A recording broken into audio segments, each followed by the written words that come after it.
नमस्कार friend, hi friend, मैं रोहन प्रताप आर्य cyber Kaif की एक और वीडियो में आपका स्वागत करते हैं। आपको थंबनेल से पता चल चुका होगा कि इस वीडियो के माध्यम से आपको क्या बतलाने वाला हूं। देखिए फ्रेंड, अगर आप CSE भाई होंगे तो भी ये वीडियो देखिए। अगर आप वीडियो के माध्यम से आपको ये बतलाने वाला हूँ कि अगर आप भी डीजी पे लाइट के द्वारा पैसा निकालने की काम करते हैं या डीजी पे से द्वारा आप पैसा विड्रॉ करने का या बैंक इंक्वायरी का काम करना चाहते हैं, यानी कहने का मतलब CSE के डीजी पे या डीजी पे के लाइट एनी एक्टिविटी का काम करते होंगे तो आपको प्रॉब्लम देखने को मिलता होगा। आपकी डीजी पे लाइट या डीजी पे के द्वारा लॉगिन करने की कोशिश करते रहे हैं तो आपको लॉगिन नहीं हो पा रहा है, उसमें कई तरह का SMS आने लग रहा है। कहने का मतलब आप लोगों का डीजी पे को ब्लॉक कर दिया गया है। PCI के द्वारा आपको डीजी पे और डीजी पे लाइट को ब्लॉक कर दिया गया है, तो उसको कैसे रीएक्टिव करेंगे, कैसे एक्टिव करेंगे, उसकी सारी की सारी चलिए इस मोबाइल स्क्रीन के जरिए आपको बतलाने वाला हूं। साथ ही बगल में आपको शो होने लगेगा। कहने का मतलब वो उसको कैसे ठीक करेंगे वो आपको बताने वाला हूं। अगर आप नए होंगे तो मेरे चैनल को सब्सक्राइब करेंगे, क्योंकि मैं CSE से रिलेटेड छोटी छोटी चीजें के बारे में इंफॉर्मेशन देने वाला हूं और उसमें कौन कौन सी डॉक्यूमेंट लगेंगे उसको ठीक करने के लिए चलिए मोबाइल स्क्रीन पे लेके चलता हूं। यहाँ पे शो होता होगा, यहाँ पे मेरे डिस्ट्रिक्ट मैनेजर के द्वारा एक मैसेज आया होगा, कहीं आपके भी मैसेज आया होगा। यहाँ पे लिखा हुआ है डियर विलेज, NPCI के द्वारा कुछ पिन कोड को निएक्टिव लिस्ट में डालने के कारण कुछ डीजी पे एंड डीजी पे लाइट यूजर को ब्लॉक कर दिया गया है। आपको पहले बता दिया हूं, यदि डीजी पे या डीजी पे लाइट लॉगिन करने की समस्या इस तरह का मैसेज आता हो, मैसेज समझ लीजिए किस तरह का मैसेज आता होगा, उसको समझिए वो ब्लॉक हो गए हैं। यहाँ पे मैसेज लिखा हुआ है डीजी पे लाइट में उस व्यक्तियों को ब्लॉक किया गया है जो इस तरह का लिखा होगा, user has been temporary disabled, contact the admin. और दूसरा मैसेज आता होगा यहाँ पे डीजी पे मैसेज में आता होगा ब्लॉकेड, वो व्यक्ति ब्लॉक हो गए होंगे, वहां पे लिखता होगा नॉट अलाउड ऑन डीजी पे। जिनका भी इस तरह का एरर मैसेज आ रहा है उनके CSE केंद्र का भौतिक सत्यापन किया जाना है।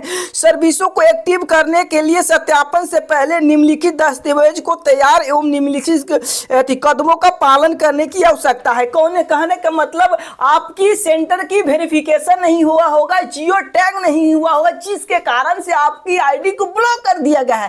कहने का मतलब आपको आपकी सेंटर को वेरिफिकेशन करना पड़ेगा आपके डिस्ट्रिक्ट मैनेजर या डिस्ट्रिक्ट कोऑर्डिनेटर के द्वारा। तो आप अपने डिस्ट्रिक्ट मैनेजर या डिस्ट्रिक्ट कोऑर्डिनेटर से संपर्क करके आप वेरिफिकेशन कर लेंगे। और क्या क्या डॉक्यूमेंट रखना है आपके आगे बताता हूं। यहाँ पे साफ लिखा हुआ है, यहाँ पे 5 को चीज के पालन करना है। फर्स्ट में पुलिस वेरिफिकेशन बनवा लेना है और VLE स्व प्रमाणित डॉक्यूमेंट को रखना है, IIBF सर्टिफिकेट को रखना है, साथ ही जियो टैग के साथ केंद्र के अंदर और बाहर का फोटो होना चाहिए। तो इसके बारे में विस्तृत बताते हैं कि किस तरह आपको पुलिस वेरिफिकेशन बनाना है, क्या क्या कर, उसके बारे में चलिए शुरू करते हैं। यहाँ पे फर्स्ट में पुलिस वेरिफिकेशन किस तरह बनाना है, कोस्ट में लिखा चरित्र प्रमाण पत्र न्यूनतम 6 महीने का होना चाहिए, ये होना चाहिए। 2 नंबर में फॉर्मेट में नोटरी करना पड़ेगा।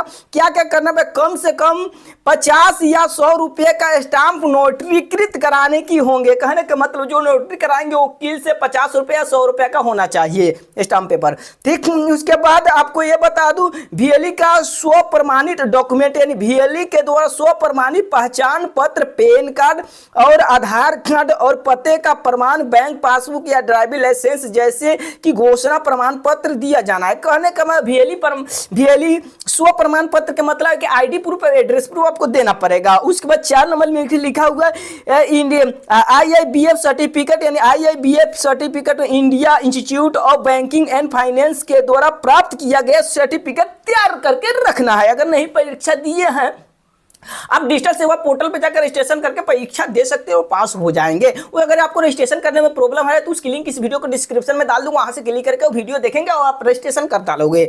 और यहाँ पे लिखा हुआ है जियो टैग के साथ केंद्र के अंदर और बाहर का फोटो, यानी आपको अपने CSE केंद्र के अंदर और बाहर का फोटो जिसमें CSE बैनर एवं जियो टैग भी होना प्रदान करना होगा। यहाँ पे इस तरह का है और नोट में लिखा है उपयुक्त दस्तावेजों को तैयार रखने के बाद मुझे सूचित करें ताकि आपको केंद्र पर भौतिक सत्यापन किया जाए। कहने का मतलब ये डॉक्यूमेंट बताएं, अगर आपके पास होगा तो आप तैयार करके रखें और अपने डिस्ट्रिक्ट मैनेजर या डिस्ट्रिक्ट कोऑर्डिनेटर से आप कॉल करके बात करके आप उनको बुलाइए और अपने सेंटर पे अपने वेरिफिकेशन कराइए और आपका डीजी पे और डीजी पे लाइट आपको 24 घंटा से लेकर 72 घंटा में आपका एक्टिव हो जाएगा। और साथ ही साथ इस तरह का एक फॉर्म आपको फिल करना पड़ेगा, यहाँ पे दिखाई देता होगा, यहाँ पे लिखा रहेगा जो यानी VLE डिक्लेरेशन फॉर्म को भरना पड़ेगा। तो यहाँ पे लिखेगा CSE ID, VLE का नाम और यहाँ पे VLE रजिस्टर का एड्रेस होना चाहिए, contact number, alternate mobile number, email ID। और यहाँ पे देखिए यहाँ पे लिखा हुआ है प्रूफ ऑफ आइडेंटिटी के लिए भी आपको देना है और प्रूफ ऑफ एड्रेस के लिए। तो प्रूफ ऑफ आइडेंटिटी में कौन कौन दस्तावेज है, उनमें से एक दस्तावेज को आपको पास रखना है।